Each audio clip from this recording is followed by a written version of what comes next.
এই হাদিসটির প্রেমে পড়ে গেছি, তো আপনারাও শুনে যান। আপনি যখন নিজের ঘরে নীরবে কান্না করবেন, আল্লাহ তখন ফেরেশতাদের উদ্দেশ্য করে বলেন, কোন জিনিস আমার এই বান্দার চোখে পানি আনলো? ফেরেশতাগণ বলেন, আপনার বান্দা সুখে নেই, আপনার বান্দা অনেকদিন হাসেনি।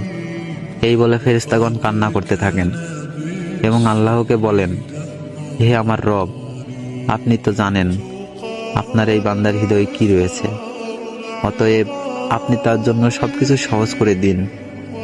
আল্লাহ বলেন, আমার এই বান্দা এমন কিছু জীবন থেকে হারিয়ে ফেলেছে যে সে অধিক ভালোবেসেছিল।